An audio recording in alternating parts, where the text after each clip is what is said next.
ಕಾಂಗ್ರೆಸ್ ಕಾರ್ಯಕರ್ತರು ಪುಕ್ಕಟ್ಟೆಯಾಗಿ ಪಕ್ಷಕ್ಕೆ ಕೆಲಸ ಮಾಡಲು ಸಿದ್ಧ ಇಲ್ಲ ಅಂತ ಕಾಂಗ್ರೆಸ್ ವಿರುದ್ಧ ಸುನೀಲ್ ಕುಮಾರ್ ಕಿಡಿಕಾರಿದ್ರು. ಕಾಂಗ್ರೆಸ್ ಕಾರ್ಯಕರ್ತರಿಗೆ ಸಂಬಳ ನೀಡಿ ಇಟ್ಟುಕೊಳ್ಳುವ ಸ್ಥಿತಿ ಕಾಂಗ್ರೆಸ್ಗೆ ಬಂದಿದೆ. ಹೀಗಾಗಿ ಜನರ ತೆರಿಗೆ ಹಣವನ್ನು ಸರ್ಕಾರ ಕಾರ್ಯಕರ್ತರಿಗೆ ಹಂಚ್ತಾ ಇದೆ. ಡಿ.ಕೆ. ಶಿವಕುಮಾರ್ ಮತ್ತು ಸಿದ್ದರಾಮಯ್ಯ, ನೀವು ನಿಮ್ಮ ಕೈಯಿಂದ ಹಣ ನೀಡಿ, ನಮಗೆ ವಿರೋಧ ಇಲ್ಲ. ನಾವು ಗ್ಯಾರಂಟಿ ಸಮಿತಿಗೆ ವಿರೋಧ ಮಾಡ್ತಿಲ್ಲ.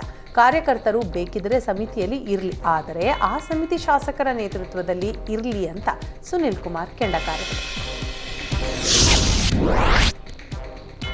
ರಾಜ್ಯಪಾಲರಿಗೆ ಬಿಜೆಪಿ ದೂರು ಕೊಟ್ಟಿದ್ದಕ್ಕೆ ಡಿಸಿಎಂ ಡಿ.ಕೆ. ಶಿವಕುಮಾರ್ ತಿರುಗೇಟು ಕೊಟ್ಟರು. ಸರ್ಕಾರ ಬಂದ ಹೊಸದರಲ್ಲೇ ಇದನ್ನೇ ಮಾಡಿದ್ದೇವೆ. 5 ಗ್ಯಾರಂಟಿ ಕೊಟ್ಟಿದ್ದು ಹೊಸ ಕಾರ್ಯಕ್ರಮ, ಇದು ಸರಿಯಾಗಿ ತಲುಪಿದೆಯಾ ಎಂಬ ಕಾರಣಕ್ಕೆ ಮಾಡಿದ್ದೇವೆ. ಶಾಸಕರ ಹಕ್ಕು ಕಿತ್ಕೊಂಡಿಲ್ಲ ಅಂತ ಡಿ.ಕೆ.ಶಿ ಹೇಳಿದರು. ಬಡವರಿಗಾಗಿ ಕೊಟ್ಟ ಕಾರ್ಯಕ್ರಮ ಮಿಸ್ಯೂಸ್ ಆಗ್ತಾ ಇದೆಯಾ ಎಂಬ ಕಾರಣಕ್ಕೆ ಸಮಿತಿ ಮಾಡಿದ್ದೇವೆ. ಇವರ ಮೇಲೆ ಅಧಿಕಾರ ಚಲಾವಣೆಗೆ ಮಾಡೋದಲ್ಲ. ಮಹಾರಾಷ್ಟ್ರದಲ್ಲೂ ಇದೇ ರೀತಿ ಮಾಡಿದ್ದಾರೆ. ನಾವು ಆ ರೀತಿ ಮಾಡಿಲ್ಲ. ನಾವು ಗೌರವಧನ ನೀಡ್ತಾ ಇದ್ದೇವೆ ಅಂತ ಬಿಜೆಪಿ ವಿರುದ್ಧ ಕಿಡಿಕಾರಿದರು.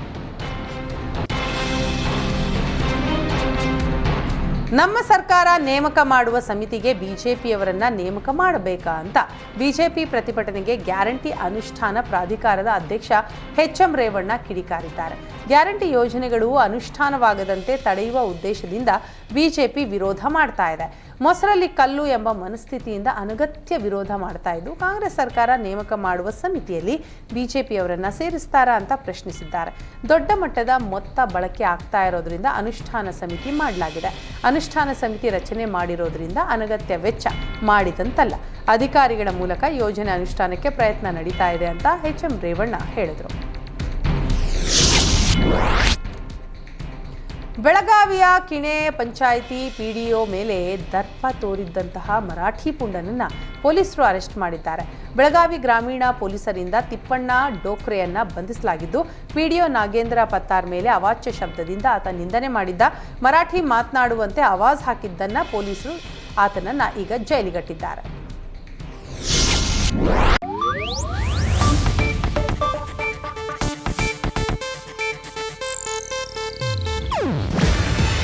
ಇದು ಏಷ್ಯಾನೆಟ್ ನ್ಯೂಸ್ ನೆಟ್ವರ್ಕ್ ಪ್ರಸ್ತುತಿ. ನೀವು ನೋಡ್ತಿದ್ದೀರಾ ಏಷ್ಯಾನೆಟ್ ಸುವರ್ಣ ನ್ಯೂಸ್.